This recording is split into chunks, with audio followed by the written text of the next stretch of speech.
par la puissance de ta parole. Elle est vivante, efficace, capable de produire des effets dans mon âme et d'influencer mes pensées et mon caractère. Je vais te ressembler au travers de cet enseignement. Au nom de Jésus. Amen. Acclamons très fort pour le Seigneur. Merci. Est-ce que tu peux aussi acclamer pour le voisin qui a bravé la pluie?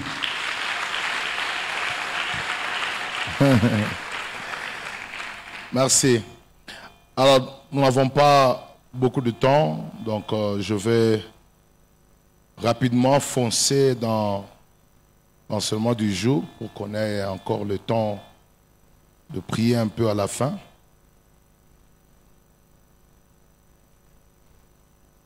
Nous prenons 1 Samuel. Nous allons prendre 1 Samuel chapitre 16.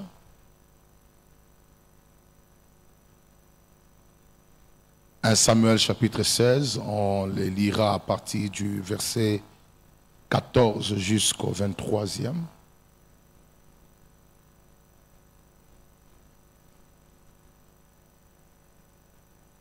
Aujourd'hui, nous allons passer à notre deuxième chapitre dans ce qui concerne le combat de porte. Je voudrais parler sur l'impact d'un bon témoignage dans l'ouverture de portes. Quelqu'un peut dire Amen?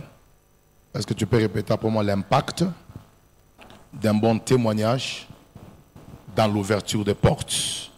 Je voudrais que tu me trouves un autre voisin, dis-lui l'impact d'un bon témoignage dans l'ouverture de portes. N'oubliez pas, cette saison nous prépare à conquérir les portes de 2025. Quelqu'un peut dire Amen? Et chaque élément que Dieu nous amène contribue à la possession des portes. Et je voudrais rapidement que nous puissions faire cette lecture ensemble. On y va. 4. Le tirage de Saül, qui fut agité par un mauvais esprit venant de l'Éternel.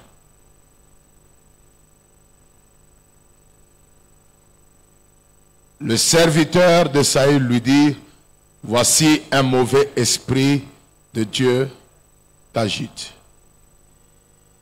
Que notre Seigneur parle. Tes serviteurs sont devant toi. Ils chercheront un homme qui sache jouer de la harpe. Et quand le mauvais esprit de Dieu sera sur toi, il jouera de sa main et tu seras soulagé. Saül répondit à ses serviteurs, trouvez-moi donc un homme qui joue bien et amenez-le-moi. L'un des serviteurs prit la parole et dit, voici, j'ai vu un fils d'Isaïe, Bethléemite, qui sait jouer. C'est aussi un homme fort et vaillant, un guerrier, parla bien et d'une belle figure, et l'Éternel est avec lui. Saül envoya des messagers à Isaïe pour lui dire, envoie-moi David, ton fils, qui est avec le brebis. Isaïe prit un âne et qu'il chargea de pain, d'une outre de vin et d'un chevreau, et il envoya ces choses à Saül par David, son fils. David arriva auprès de Saül et se présenta devant lui. Il plut beaucoup à Saül et il fut désigné pour porter ses armes. Saül fit dire à Isaïe, je t'ai pris de laisser David à mon service, car il a trouvé grâce à mes yeux. Est-ce qu'on peut acclamer très fort la parole du Seigneur? L'impact d'un bon témoignage dans l'ouverture de portes. C'est-à-dire, qu'est-ce qu'un bon témoignage est capable de produire quand il est question de l'ouverture de portes? En tant qu'enfant de Dieu, il est important que nous puissions être en contact avec le principe divin qui sont capables de déclencher les résultats escomptés. Et ici, chacun d'entre nous s'attend à des ouvertures de portes, s'attend à avoir une vie qui est exposée à des portes ouvertes Quelqu'un peut dire Amen. Et hier, nous avons expliqué les 7 bénédictions qui arrivent ou qui surgissent lorsque Dieu nous ouvre les portes. Mais aujourd'hui, je voudrais, par la grâce du Seigneur, avoir 3 petits chapitres que nous allons exploiter ensemble avec vous autour du texte que nous avons lu. Et les 3 chapitres sont très simples mais fondamentaux pour que nous puissions accéder à ce que Dieu veut nous donner en termes de portes. Comme un chapitre, on y va, pour ceux qui notent, redéfinir un bon témoignage. Il est important, et quand on parle du témoignage, que nous puissions connaître sa place, son essence, sa quintessence dans les Écritures, et quelle est la place, quel est l'essence qu'elle a aux yeux de Dieu dans sa parole. Redéfinir un bon témoignage. 2, nous allons apprendre sur les 4 vérités incontestables sur le témoignage. 4 vérités incontestables. Ce sont des facteurs que vous ne pouvez pas nier ni réfuter. Quelle que soit votre obédience, quelle que soit votre religion, les 4 vérités que nous allons dire concernent toute personne qui est sur la terre, qui a une carrière et qui est appelé à faire quelque chose dans la vie.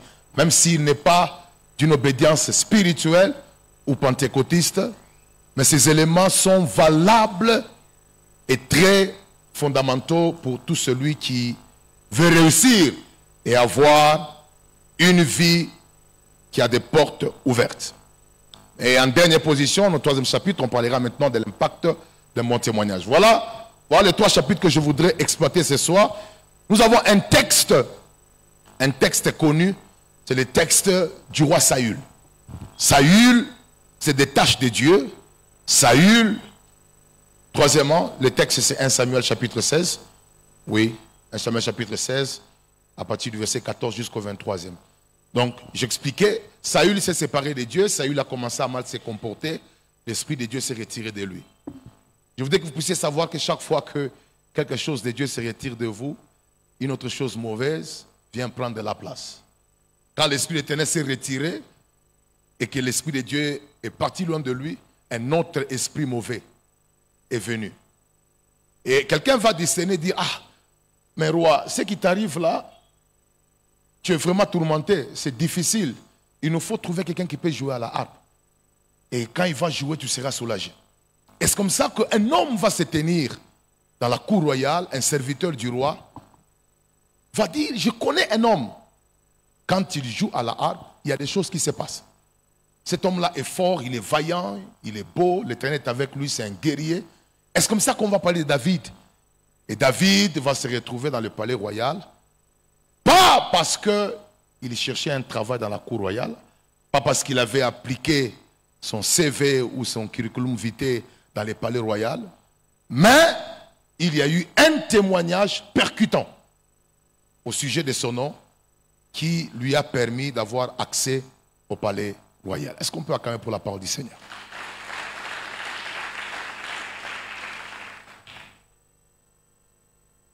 Alors, je voudrais rapidement dans mon introduction que nous puissions redéfinir un bon témoignage. On y va, pour ceux qui sont en train de noter. Selon les dictionnaires, un bon témoignage n'est rien d'autre que rapporter ce qu'on a vu ou entendu. Un témoignage, c'est simplement, le mot témoignage, c'est simplement rapporter ce qu'on a vu, action de témoigner ou de rapporter ce qu'on a vu, entendu ou ce qu'on sait. Selon les dictionnaires. C'est une déclaration orale ou écrite attestant les qualités de quelqu'un. Voilà un peu ce que le témoignage signifie selon les dictionnaires. Action de témoigner, de rapporter ce qu'on a vu, entendu ou ce qu'on sait. Déclaration orale ou écrite attestant les qualités de quelqu'un. Je voudrais rapidement entrer maintenant avec vous dans le domaine des Écritures selon la doctrine, selon la parole de Dieu. Qu'est-ce que signifie le témoignage? Et comment Dieu voit le témoignage? Comment Dieu interprète le témoignage? Quelqu'un peut dire Amen. Et pour ceux qui sont en train de me suivre, je voudrais d'avance, avant que je ne redéfinisse ce témoignage, selon la révélation de la parole, ce que les gens disent de toi, basé sur leurs expériences, a plus d'impact que ce que tu justifies par l'hypocrisie. C'est très important. ce que les gens disent de toi, basé sur leur expérience, a plus d'impact que ce que tu justifies par l'hypocrisie. C'est-à-dire, même si tu essaies de justifier que ce que les gens ont comme perception sur toi n'est pas vrai, mais ce qu'ils disent, c'est en fonction de comment ils t'ont vu, comment ils te voient parler, faire les choses. Si ce que eux disent, c'est ce qu'ils voient, leur jugement sur toi et leur témoignage a plus de poids sur ta vie que ce que tu crois être vrai par hypocrisie. Et c'est pourquoi, en redéfinissant le témoignage, vous serez d'accord avec moi que premièrement, nous voulons nous focaliser sur un bon témoignage. Ce n'est pas seulement le témoignage, mais un bon témoignage. Quelqu'un dit après moi un bon témoignage. Notez ceci, un bon témoignage est un critère spirituel essentiel pour servir Dieu avec impact au milieu des hommes. Un bon témoignage est un critère spirituel essentiel pour servir Dieu avec impact au milieu des hommes.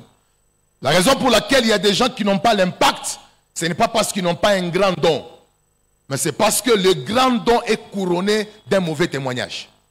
Et le témoignage dans le royaume est considéré comme le critère essentiel qu'il faut pour qu'un homme puisse servir Dieu avec impact parmi les hommes. Et quand vous lisez les Écritures, 2 versets nous les témoignent. On y va, technique, soyez vraiment rapide ce soir. Nous sommes dans un enseignement, je ne voudrais pas être sous pression, j'aimerais vraiment donner la parole comme il le faut, tout en gérant le temps. Donc technique, aidez-nous, quand je donne un verset, on avance rapidement. Acte chapitre 6, verset 3.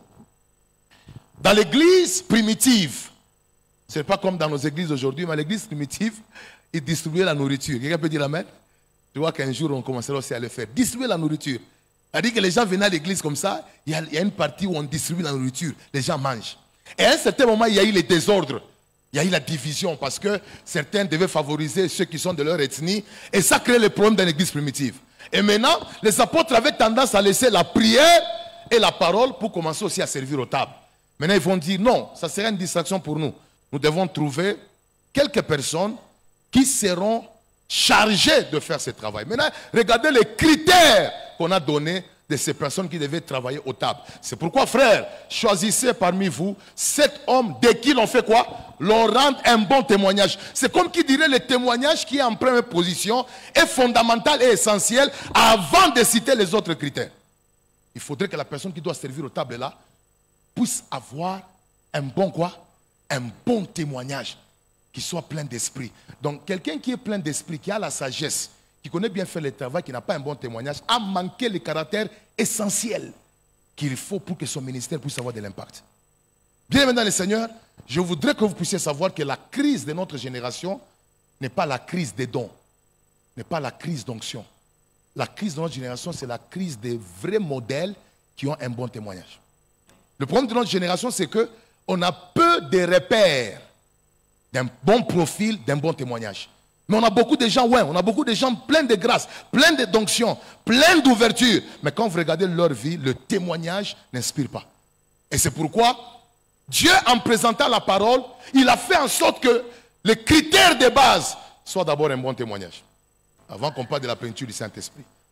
Mais je vais donner un autre argument important pour vous prouver que c'est un élément important. Même pour ceux qui travaillent au protocole, aux tables. Parce que là, ce n'était pas des pasteurs. C'était des gens qui devaient travailler aux tables. Malgré qu'ils devaient travailler à la diaconie, ils devaient avoir un bon témoignage. Maintenant, les Écritures vont monter même au sommet. C'est-à-dire ceux qui sont appelés à diriger les églises, avoir des positions d'impact, même ceux qui sont appelés à diriger des grandes entreprises ou de grands ministères. Écoutez ce qu'il dit, 1 Timothée 3,7. On parle du profil d'un bishop, d'un homme de Dieu, d'un pasteur, d'un serviteur à l'église. Écoutez ce que la Bible dit. Un message très fort que nous devons considérer. Écoutez ce que la Bible dit. Remettez-moi 1 Timothée 3. Prenez même le verset, commencez à partir du verset 6. On va aller de 6 jusqu'à 7. Écoutez. Que nous dit la Bible? Non, 2 Timothée. Essayez de me voir 2 Timothée. Ah non, très bien. 2 Timothée 3, merci. 2 Timothée 3, verset 7. 6 à 7. 6. 1 Timothée, s'il vous plaît. Retourne encore. 6. Donne-moi le verset 6. Oui? Ça c'est 6? Entre 5. On y va. Car si quelqu'un ne sait pas diriger sa propre maison, comment prendra-t-il soin de quoi? De l'église de Dieu. On parle du critère d'un bishop, d'un évêque, d'un serviteur de Dieu tout court. Et maintenant, il continue. On y va. Il faut qu'il sache comment diriger sa propre maison. Maintenant, on y va. Il ne faut pas qu'il soit un nouveau quoi? Converti. De peur qu'enflé d'orgueil, il ne tombe sous le jugement du diable. C'est-à-dire que quelqu'un qui accède à certaines choses très tôt, quand il est nouveau converti, il aura beaucoup de problèmes. Quelqu'un peut dire amen. Mais la Bible continue en disant qu'il faut aussi qu'il reçoive un bon témoignage de ceux du dehors. Maintenant, pose la question à un voisin, qui sont ceux du dehors? Ceux du dehors, ce sont les païens. Ce sont les personnes qui ne sont pas de la maison de Dieu. Même quand tu dis, oh, moi je vis pour moi-même, personne ne doit s'occuper de ma vie, ça dépend de moi, ils n'ont rien à dire, moi je vis comme je vais. Ok, Dieu nous fait voir dans la parole que le témoignage qui vient du dehors est un critère essentiel, très important pour que tu sois qualifié pour servir parmi les hommes avec impact. Bien-aimés dans le Seigneur, 2 versets ont montré que vous ne pouvez pas avoir un ministère d'impact parmi les hommes, vous ne pouvez pas accéder à certaines choses glorieuses dans la vie si vous négligez la puissance du témoignage. Donc, retenez qu'un bon témoignage est un critère essentiel pour servir Dieu avec impact. Deuxièmement, un bon témoignage est comme un bon parfum. Quelqu'un dit est comme un bon parfum.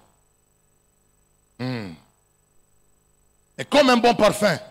Une agréable odeur que tu dégages et qui se diffuse autour de toi. C'est comme ça que la Bible présente les témoignages. Un bon témoignage est comme un bon parfum.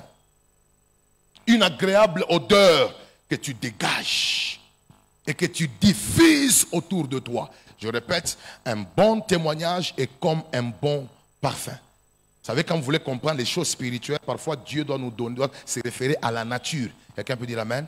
La nature ne vous enseigne-t-elle pas? Parce que parfois on ne comprend pas le sens de certaines choses spirituelles. Et Dieu doit utiliser le parallélisme entre ce qui est naturel, que nos yeux comprennent, que nos oreilles entendent, pour expliquer une réalité spirituelle.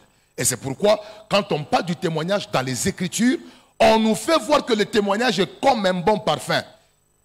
Et ce parfum ici doit être agréable. Et c'est ce qui dégage l'odeur autour de toi, qui détermine si les gens vont rester ou pas dans ton environnement. Ecclésiaste chapitre 7, verset 1. Et c'est le verset qui nous prouve cela. Écoutez ce que la Bible dit. Un verset très fort, mais souvent moins exploité. Est-ce qu'on peut lire ensemble? 4. Une bonne réputation, remplacer réputation parce que c'est un mot qui est utilisé interchangeablement. Il est utilisé d'une manière alternative, voulais-je dire. C'est-à-dire, à la place de réputation, vous pouvez utiliser soit renommée, vous pouvez soit utiliser témoignage. Quelqu'un peut dire amen? Alors, comme on est dans le contexte témoignage, remplaçons réputation par témoignage. On y va. 4. Un bon témoignage vaut mieux que le bon parfum et le jour de la mort que le jour de la naissance. Qu'est-ce que vous voyez? La Bible utilise une forme de parallélisme pour vous montrer comment est-ce que la réputation est semblable à un bon parfum. Mais que cette bonne réputation est mieux que les bons parfums. Alors, la pensée que vous devez avoir dans votre esprit, c'est que votre odeur spirituelle est égale à votre réputation. C'est-à-dire, comment tu sens est déterminé par ce que les gens disent de toi. Et il y a des gens, dans leur vie, dans leur façon de se comporter, dès que vous vous approchez d'eux, ils n'ont pas vraiment un très bon parfum. Et partout où il y a un mauvais parfum, les gens fouillent. Pas parce qu'ils n'aiment pas les lieux, mais parce que l'odeur qui se dégage ne peut pas les permettre de rester là-bas. Et dans la vie, votre témoignage est comme un parfum. Et vous devez savoir, spirituellement, c'est le parfum que vous dégagez qui détermine si les gens viendront vers vous ou s'ils vont fuir. Quel est le sens ou le goût ou même l'odeur du parfum de ta réputation. Et dans les Écritures, Dieu, en prenant cet exemple, en inspirant la sagesse à Salomon pour qu'il compare la réputation à un bon parfum, c'est simplement pour nous dire que de la même façon que le parfum attire des choses et repousse des choses, de la même façon que les témoignages aussi opèrent. Ça, c'est une pensée de sagesse. Il vaut mieux avoir une réputation qui sent bon que de porter un bon parfum tout en ayant un mauvais témoignage. Il vaut mieux avoir une bonne réputation qui sent bon que de porter un bon parfum tout en ayant un mauvais témoignage. Juste une pensée de sagesse pour vous dire à quel niveau tout ce que nous faisons par apparence, mais qui n'a rien à voir avec notre témoignage, est inutile. Troisième définition ou redéfinition d'un bon témoignage. Comment la Bible dans les Écritures considère les témoignages. Dans les Écritures, selon la révélation de la parole de Dieu, un bon témoignage est une arme spirituelle dans les combats. Est une arme. Vous ne combattez pas seulement par la prière, vous ne combattez pas seulement avec la parole, mais dans le monde spirituel, votre témoignage est une arme. Quelqu'un veut dire après moi, une arme. C'est vrai que parmi les armes spirituelles que l'apôtre Paul nous présente dans Ephésiens chapitre 6, on ne nous parle pas clairement du témoignage comme une arme, mais cela se retrouve dans Apocalypse chapitre 12, le verset 11. La Bible dit, ils l'ont vaincu à cause du sang de l'agneau, mais attention, aussi par les paroles de quoi? De leur témoignage. Le témoignage qu'on parle ici n'est pas seulement le témoignage de l'œuvre de la croix. Parce qu'il y a un témoignage que nous avons d'abord, que nous prononçons dans les combats spirituels, c'est le témoignage de ce que Christ a fait. Quelqu'un peut dire amen?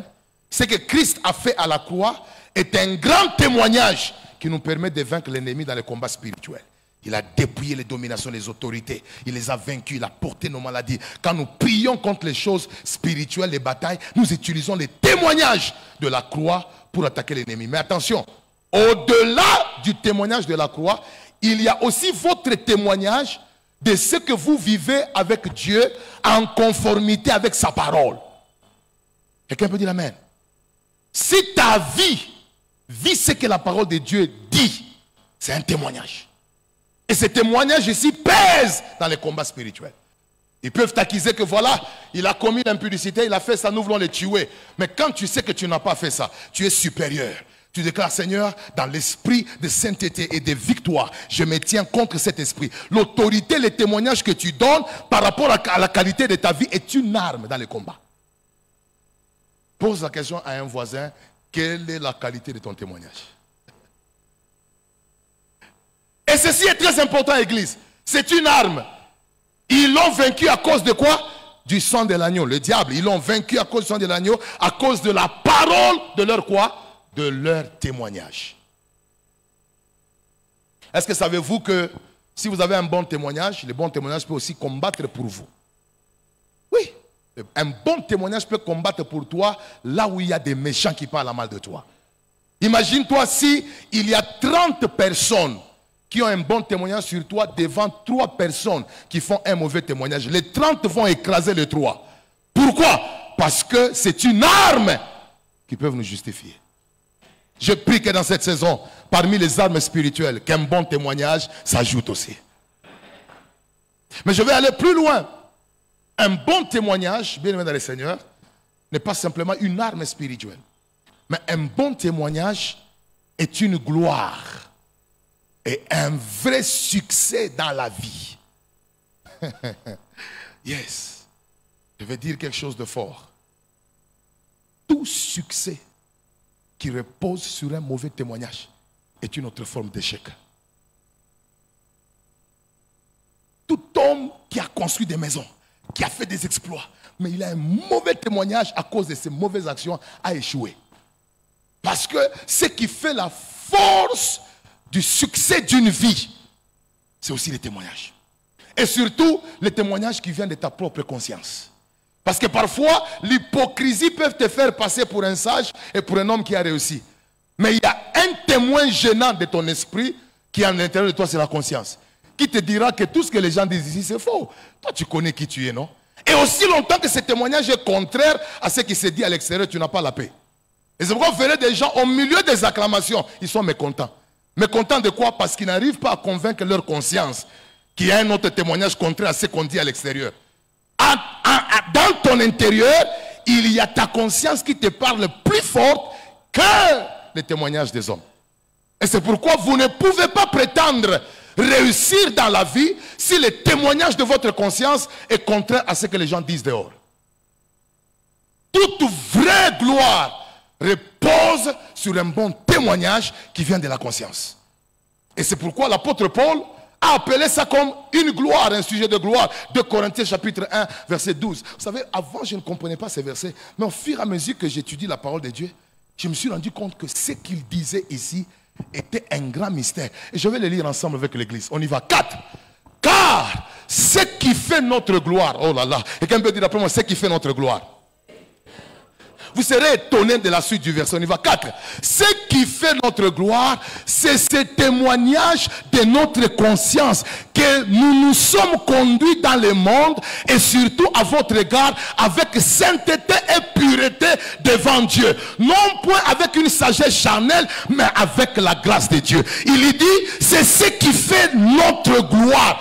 Certains trouvent la gloire dans les habits, trouvent la gloire dans les véhicules, trouvent la gloire dans les achievements qu'ils font dans le monde, mais tout en ayant une mauvaise vie et une mauvaise conscience. Mais l'apôtre Paul dit ça ne vous laissera pas sans paix. Mais ce qui fait notre gloire, c'est ce témoignage de notre conscience qui nous signifie que nous nous sommes très bien conduits avec sainteté et pureté. Et que même lorsque les hommes nous acclament, ma conscience aussi acclame parce que c'est ce qui fait notre gloire. Est-ce que pendant que les gens t'apprécient, ta conscience t'apprécie? Et aussi longtemps que ta conscience n'est pas en alignement avec les témoignages extérieurs, sache que c'est une autre forme d'échec. Parce que ta conscience va avec toi partout. Ta conscience t'accompagne partout. Au lit, au travail, dans les véhicules, partout. Elle ne te laisse pas. Les autres t'apprécient et témoignent sur toi par les concours des circonstances. Mais il y a un témoin qui est avec toi partout. Et il fait un témoignage qui peut être gênant ou bénissant. Ça dépend de la manière dont tu te comportes. Et c'est pourquoi aujourd'hui, je voudrais que chaque chrétien comprenne que ce qui fait ta gloire n'est pas ce que tu fais à l'extérieur d'abord. Ce qui fait ta gloire, c'est le témoignage de ta conscience. Qu'est-ce que ta conscience te dit? Et c'est pourquoi on redéfinit un bon témoignage comme un sujet de gloire. C'est une gloire dans le royaume, un bon témoignage. Tu peux être pauvre, tu n'as pas beaucoup de moyens, mais si tu as un bon témoignage, tu es riche. Est-ce que les gens qui reçoivent la parole peuvent acclamer très fort pour le Seigneur? Alors, rapidement, je vais dans le fond de mon enseignement pour partager avec vous 4 vérités incontestables au sujet de mon témoignage ou du témoignage en général. 4 vérités incontestables. Et ces vérités que je vais partager avec vous vont nous éclairer au sujet du témoignage. Rappelez-vous, tout ce que j'enseigne aujourd'hui, j'essaie simplement de vous faire voir quel est l'impact du bon témoignage dans l'ouverture des portes. Qu'est-ce que le témoignage fait? Parce que nous voulons que les portes s'ouvrent. Quelqu'un peut dire amen? Oui, nous voulons que 2025 soit une année de grandes portes. Et il n'y a pas seulement la prière qui ouvre les portes. Il y a des gens qui prient beaucoup, mais les portes ne s'ouvrent pas. Il y a des gens qui vous prient, ils peuvent vous prendre de 3 jours, 4 jours, 5 jours, 50 jours de jeûne. Mais quand vous regardez la vie, il n'y a pas de portes qui s'ouvrent. C'est parce que la prière n'est pas le seul élément essentiel qui ouvre les portes. Et même si la prière ouvrait les portes, un mauvais témoignage peut les fermer. Et c'est pourquoi il est essentiel, au-delà de la prière, que nous puissions savoir la place du témoignage dans l'ouverture de portes. Première vérité que je voudrais que vous puissiez noter, incontestable, que personne ne peut nier. Même si tu renies dans ton intérieur, l'Esprit va te témoigner que c'est une vérité. Bien-aimé, notez ceci. La qualité de notre témoignage a un pouvoir décisionnel. La qualité de notre témoignage a un pouvoir décisionnel sur l'état de nos portes. La qualité de notre témoignage a un pouvoir décisionnel sur l'état de nos portes. Quand vous avez écrit l'état de nos portes, mettez juste 2 petits points. Elle détermine, voilà, elle détermine, c'est-à-dire la qualité de notre témoignage, elle détermine si elles seront fermées ou ouvertes. Je répète, la qualité de notre témoignage a un pouvoir décisionnel sur l'état de nos portes. 2 points, elle détermine si elles seront fermées ou ouvertes. Pour ceux qui écrivent, je vais essayer de donner plusieurs phrases pour dire la même chose, mais aussi rendre la pensée plus claire. Ce que je veux dire, c'est quoi? C'est que la qualité de ton témoignage influence l'état de tes portes. Parce que les portes de tout le monde ne peuvent avoir que 2 états. Soit elles sont fermées, soit elles sont ouvertes. Alors, la qualité du témoignage, c'est-à-dire si ton témoignage est bon ou mauvais, va déterminer l'état de tes portes. C'est-à-dire, c'est la qualité du témoignage qui a un pouvoir de décision sur l'état de tes portes. Le témoignage décide si les portes de ta vie vont s'ouvrir ou pas. Et le témoignage a ce pouvoir. Ce pouvoir de décider si les portes vont s'ouvrir ou pas. Je vous donne un exemple très fort qui se retrouve dans Actes chapitre 9, 10 à 20. Nous avons ici un homme, Actes chapitre 9, 10 à 20. Nous n'allons pas lire, mais je vais juste parler. Nous avons ici un homme du nom de Paul. Il s'appelle Saul. Il persécute l'église. Il fait des mauvaises choses. Et les choses qu'il fait là, qu'il manifeste, les paroles, tout ce qu'il fait pour l'église constitue son témoignage. Quelqu'un me dit après moi, ce que nous faisons et ce que nous disons constitue notre témoignage. Maintenant, Dieu va parler à Ananias. Il y a un homme qui est tombé, que j'ai rencontré. Il est déjà devenu aveugle. Il ne voit pas. Je veux que tu ailles prier pour lui. Bien-aimé, même si vous ne voyez pas l'affaire des portes dans ces textes, mais sachez que vos yeux se portent sur 2 portes. Tous les yeux que nous avons ici sont plaqués au niveau de 2 entrées. Les trous de tes yeux sont spirituellement des portes. Et il va lui dire, Ananias, va prier pour cet homme, afin qu'il soit rempli, mais qu'il voie. Mon problème est celui-ci. Quand Dieu lui parle ainsi, Ananias va dire, non, cet homme ici est un meurtrier. Je ne peux pas aller vers lui. Qu'est-ce que vous voyez? C'est le témoignage qui commence à décider si l'homme qui doit lui ouvrir les yeux va venir ou pas. Dieu a parlé, mais parce qu'il y avait un mauvais témoignage et une résistance. Et maintenant il va dire, non, c'est un mauvais, il a fait ça, il a fait ça. Suivez la suite, Dieu va dire, va porter maintenant un témoignage contraire. Cet homme est un instrument que moi je me suis choisi. Il n'est plus celui que tu as connu. Dès que Dieu a dit ça, Ananias s'est levé pour aller prier pour Paul et les portes de ses yeux se sont ouvertes. Ce qui décidait de l'ouverture et de la fermeture, c'était le témoignage. Et aussi longtemps que le témoignage n'était pas bon, Ananias ne devait pas partir. Mais quand le témoignage est devenu bon, Ananias a décidé de partir. Je veux que tu dises à un voisin, ce qui décide de l'ouverture des portes et de la fermeture des portes, c'est la qualité de notre témoignage. Pourquoi je disais que le témoignage a un pouvoir décisionnel sur l'état de tes portes. Il ne faut pas négliger ce que les gens disent de vous. Il ne faut pas négliger. Il ne faut pas dire mina jamfutre baba pande bashuke miye Mungu atanisaidia pake mais on ne pas mbubaya pas mbubaya. Tu sauras la puissance décisionnelle du témoignage. Deuxième vérité incontestable. Les témoignages nous précèdent souvent là où on n'est jamais arrivé. Et rencontrent les personnes qu'on n'a jamais vues. Les témoignages nous précèdent souvent là où on n'est jamais quoi? Arrivé. Et rencontre les personnes qu'on n'a jamais vues. De Chroniques chapitre 9 verset 6. Très important. Ça c'est la reine de Séba, de l'Éthiopie qui est en train de parler.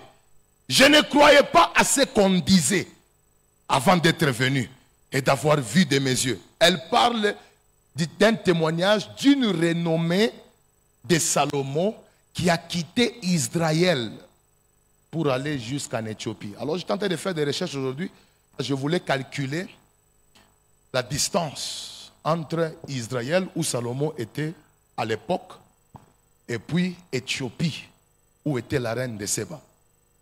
Par rapport aux recherches, par avion, 2500 km facilement, vous êtes là-bas. Mais rappelez-vous, à l'époque, l'avion n'était pas encore créé.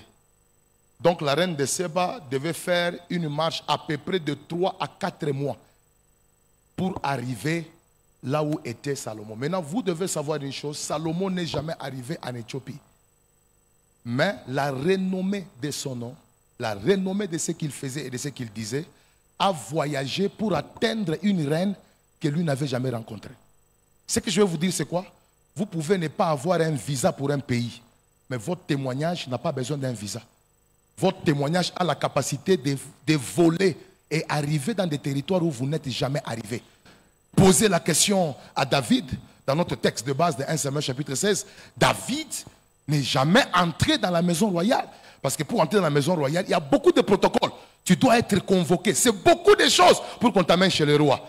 Mais ce qui m'étonne, c'est de voir qu'un enfant qui grandit dans la forêt, un enfant qui est toujours exposé aux odeurs nauséabondes des brebis, cet enfant, son nom et son témoignage va traverser la brousse pour arriver dans le palais royal où l'un de ses serviteurs du roi vont dire « Je connais un jeune homme.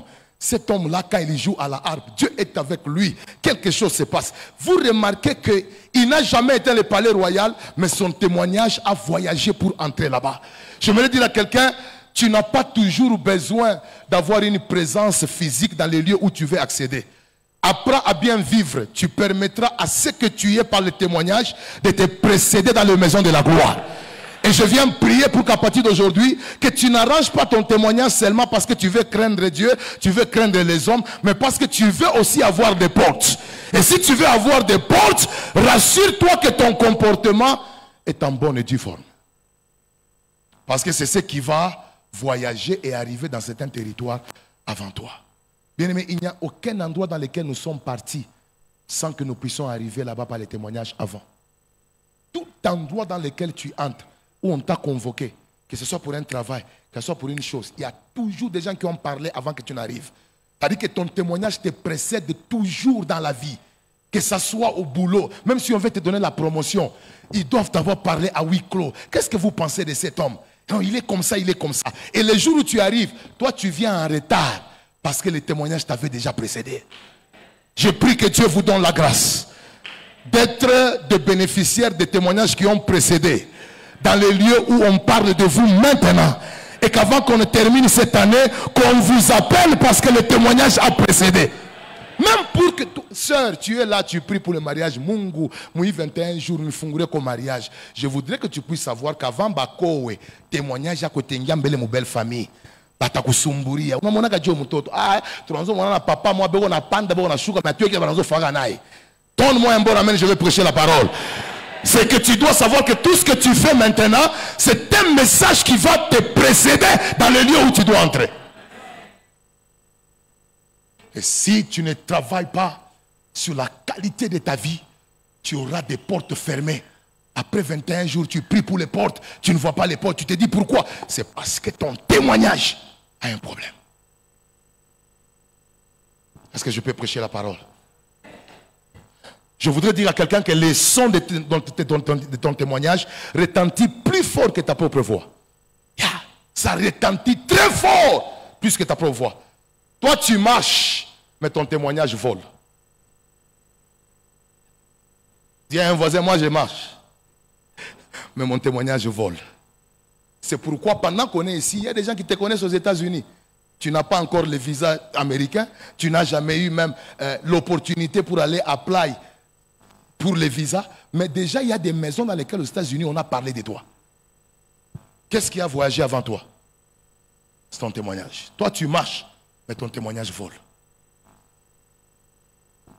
Témoignage vole. Il arrive là où toi-même, tu n'es pas encore parvenu. Et puis, ce qui est bizarre avec ton témoignage, il rencontre des personnes que toi, tu n'as jamais connues. Avant que tu ne les connaisses. Très fort, le témoignage. Troisième vérité, je tends vers la fin de mon enseignement. C'est que l'homme passe, mais son témoignage reste. L'homme fait quoi? Passe, mais son témoignage. La seule chose qui reste là où tes habits sont sortis, c'est ton témoignage. La seule chose qui reste là où ton corps est absent, c'est ton témoignage. Et je vais vous prouver cela. Et même l'héritage le plus têtu que tu laisses à tes enfants et à ta génération après ta mort, c'est ton témoignage. Parce que tout ce que vous possédez des matériels, même si vous les léguez à une génération, s'il n'y a pas une bonne maintenance et une bonne productivité, finira par tarir. Mais il y a une chose qui ne tarit pas et puis qui ne disparaît pas. C'est le témoignage que tu laisses dans la vie de ceux qui t'ont connu. Et je vais vous montrer quelque chose de fort ici dans le texte de 2 Rois chapitre 4 verset 1. Notez cela et que la technique nous aide. 2 Rois chapitre 4 verset 1. Écoutez ce que la Bible dit. Une femme d'entre les femmes des fils des prophètes cria à Élisée en disant: ton serviteur, mon mari, est mort. Et tu sais que ton serviteur craignait quoi? L'Éternel. Or, le créancier est venu pour prendre mes 2 enfants et en faire des esclaves. Le problème de cet homme de Dieu, il craignait le Seigneur. Spirituellement, il était bien. Mais dans la société, il avait des problèmes de dette. Regardez, il est absent. Mais on vient le chercher pour une réputation qu'il a laissée. Et comme il n'est pas là, on veut prendre ses 2 enfants. La réputation est têtue. C'est que même dans l'absence de celui qui vivait, la réputation réclame que tu puisses rendre des comptes. Et vous vous imaginez que le prophète n'est plus là. Et celui qui réclame l'argent n'a même pas pitié que le mort est absent. Il n'est plus présent. Il n'a pas pitié. Mais parce qu'il n'est plus absent, mais son témoignage et les choses qu'il a fait demeurent. Et la Bible dit, toute chose fera quoi? Toute chose? Toute chose? Mais la parole de Dieu ne fera pas. Cette parole-là, c'est le témoignage. Le témoignage est têtu. Pendant que tout passe, le témoignage demeure. Regardez dans votre vie, quelles sont les choses qui vous résistent? Quelles sont les choses qui ne s'ouvrent? Quand vous regardez bien, c'est par rapport à un témoignage qui essaie de demeurer. Et plus vous accumulez des erreurs dans vos actes, plus vous renforcez la têtutesse et la persistance des mauvais témoignages qui vous ont précédé. Et papa, pendant que j'étais en train de méditer la parole de Dieu, il y a quelque chose que le Seigneur m'a enseigné. Et ceci est une réalité que nous ne devons pas ignorer. Dieu pardonne facilement, mais les hommes oublient difficilement. Dieu n'a pas un problème. Dès que tu demandes pardon maintenant, là, même si tu viens de tuer quelqu'un dehors, Dieu te pardonne. Mais pour que les hommes qui ont vu comment tu as tué quelqu'un te pardonnent, ils ont des difficultés.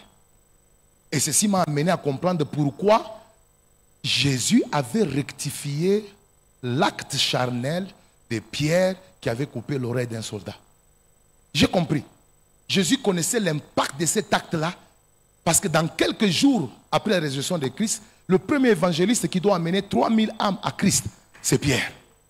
Et s'il coupe l'oreille d'un homme et qu'au jour de la Pentecôte, il doit maintenant prêcher pour que les âmes soient converties, les gens vont dire dans la foule: jamais, n'écoutez pas cet homme. Regardez l'oreille de ce militaire qui a été coupé. C'est son œuvre. Qu'est-ce qu'il essaie de vous dire?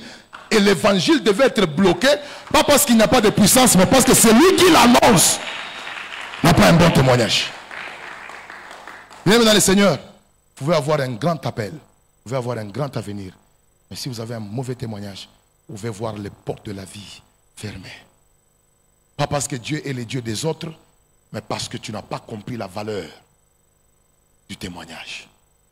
Et ma prière pour vous aujourd'hui est que Dieu vous aide. Voici comment j'ai conclu cet enseignement. Avoir un bon témoignage n'est pas le fruit du hasard. Avoir un bon témoignage n'est pas le fruit de quoi? Du hasard ou d'une bonne chance. Chance, il n'a sourire. Jamais. Jamais. Un bon témoignage n'est pas le fruit du hasard. Mais écoutez, c'est le fruit de la marche par l'esprit. Quelqu'un dit après moi la marche par l'esprit? Dit après moi beaucoup de discipline et de sagesse. Un bon témoignage n'est pas le fruit du hasard. C'est le fruit de la marche. Par quoi?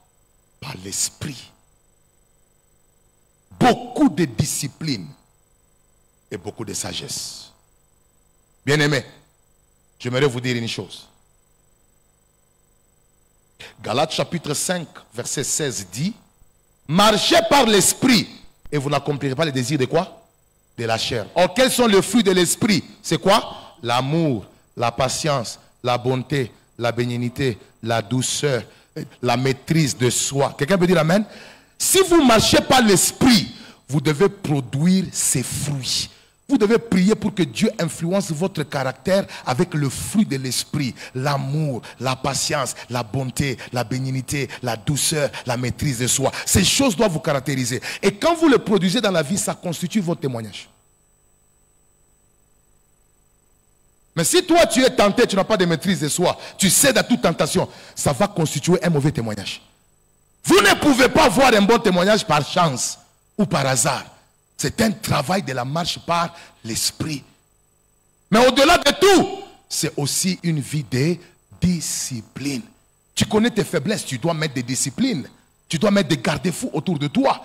Quelles sont les choses qui te poussent parfois à réagir charnellement? Tu dois les éviter. Toi, tu sais que tu es faible avec les hommes. Tu tombes facilement dans l'impudicité. Mais tu vas toujours chez les garçons. Tu vas rester là-bas, passer toute la journée. Tu es indiscipliné. Et à cause de cette indiscipline, qu'est-ce qui va t'arriver? Tu n'auras jamais un bon témoignage. 1 Corinthiens chapitre 9, verset 27.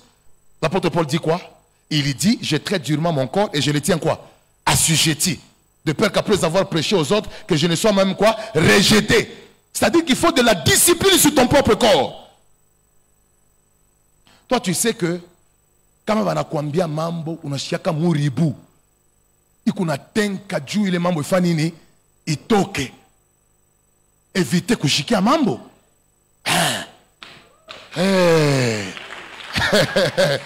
Don't mambo amen. Bana confier kamambo aka nika secret ushipime kukatosha. Na unaenda kuambia rafiki yako aka nika kinto na mimi nilikashika ushipime ufanye nini ukatosha. Rafiki yako naye anaenda anambia mwingine aka na mimi nika kinto usifanye nini? Unatosha bintu en confessant que nika kinto. Dis à un voisin, tu dois être discipliné. Tu dois t'infliger des disciplines en fonction de tes faiblesses. On a eu à se marquer, quand tu vois l'argent, on a tete mekaka. Jou ibebe.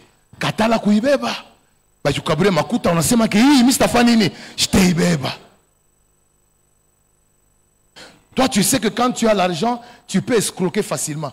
Mais on t'a dit, va déposer. Tu dis, je vais garder ça là-bas pour 4 jours pour que la grâce financière me localise. Donc, un bon amen. Dis à un voisin, si tu connais tes faiblesses, tu dois établir des disciplines. Tu n'as pas besoin de versets pour appuyer les disciplines. Non, ça c'est en fonction de comment tu te connais. Je traite durement mon corps, je le tiens assujetti, de peur qu'après avoir prêché aux autres, que je ne sois rejeté. Quelqu'un peut dire amen? La dernière des choses, comme je l'ai déjà dit, c'est la sagesse. Dis pour moi la sagesse. Il faut beaucoup de sagesse dans la vie pour avoir une bonne réputation. Beaucoup de sagesse. Beaucoup de sagesse dans la façon de parler, dans la façon de réagir, parce que tout ça constitue ton témoignage. Jacques chapitre 1, verset 19, que nous dit la Bible. Nous allons lire ça ensemble. Jacques chapitre 1, verset 19. On y va, 4. Sachez-le, mes frères bien-aimés, ainsi que tout homme sont prompts à quoi? Moumaïche, faut que je sana. Un homme sage prend le temps de beaucoup quoi? Écouter. Et puis il dit, là à quoi? À parler. Le problème de beaucoup de gens, témoignage chaque fois la bika parce qu'il parlait beaucoup. Beaucoup. Là à parler. Et puis là à se mettre quoi? En colère. Vous ne pouvez pas avoir un bon témoignage si vous n'avez pas de la sagesse. Vous devez prier pour que Dieu vous donne la sagesse dans votre façon de faire les choses. Et c'est ce qui va faire en sorte que, au fur et à mesure que le temps passe, les gens porteront des bons témoignages sur vous et les portes de la vie s'ouvriront. Que Dieu bénisse sa parole.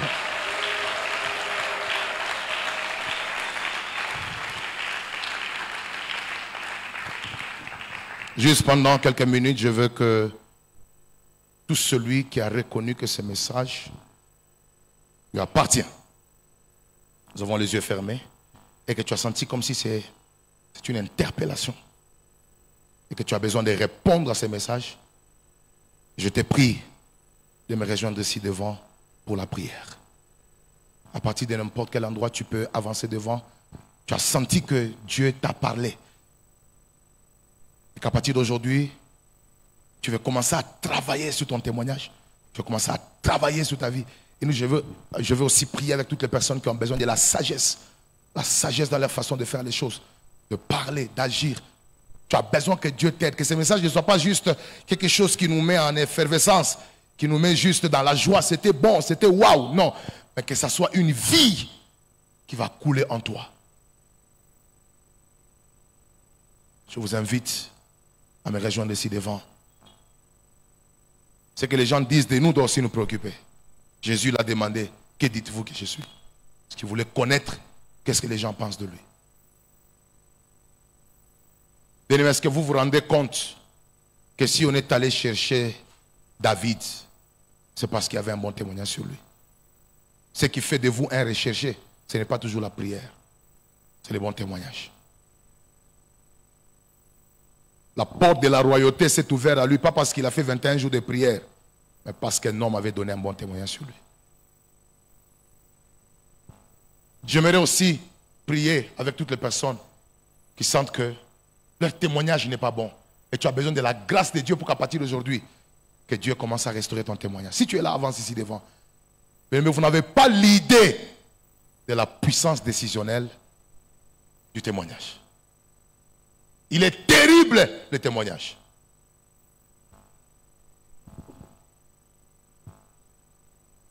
Vous allez faire cette prière après moi. Seigneur Jésus, je viens répondre à ta parole avec humilité, tout en reconnaissant que je n'ai pas appliqué beaucoup de sagesse, je n'étais pas intentionnel dans ma façon de vivre pour me former un bon témoignage. Aujourd'hui, par la lumière de ta parole, je rentre vers toi pour demander pardon et demander la sagesse pour qu'à partir d'aujourd'hui, mes actes, mes paroles, mes réactions soient influencées par la sagesse. Donne-moi la discipline dans ma façon de marcher, dans la façon de me comporter. Donne-moi un esprit de discipline. Au nom de Jésus-Christ, je proclame, à partir d'aujourd'hui, ma nouvelle vie, mon nouveau comportement renverse mon témoignage passé. Au nom de Jésus-Christ. Au nom de Jésus-Christ. Restez calme. Que le Dieu de grâce vous assiste. Que ce message devienne vie en vous. Et que ce message vous transforme.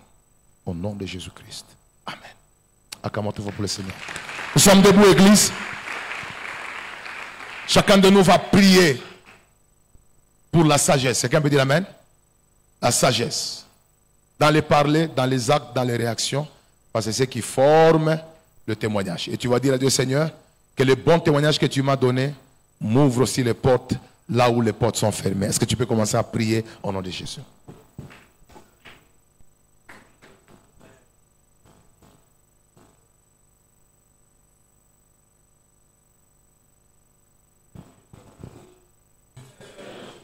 Merci pour ta parole.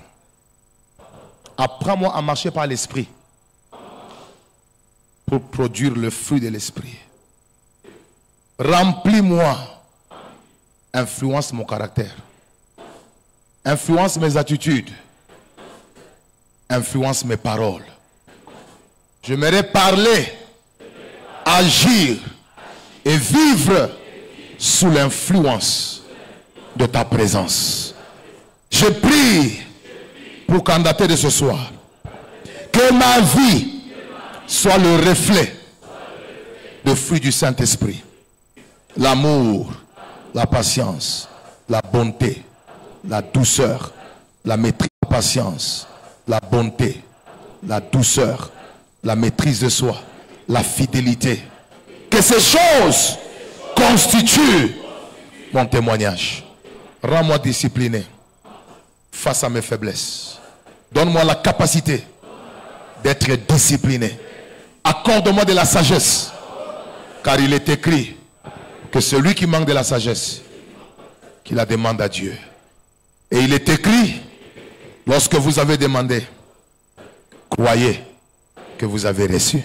J'ai reçu la sagesse, la discipline et le fruit de l'esprit. Quelqu'un peut acclamer très fort pour le Seigneur. Quelqu'un peut pousser le cri de joie pour la parole et pour la présence de Dieu.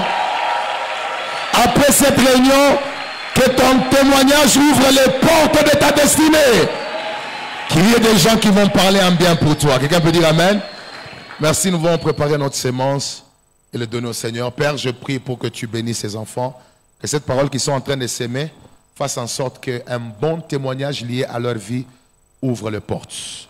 Que le Dieu de grâce qui bénit l'œuvre de nos mains nous comble de sa faveur. Au nom de Jésus, nous avons ainsi prié. Amen. Nous pouvons avancer pour donner nos semences et demain, nous allons passer à une autre saison d'enseignement et de fortes prières. Que le Seigneur Dieu vous bénisse.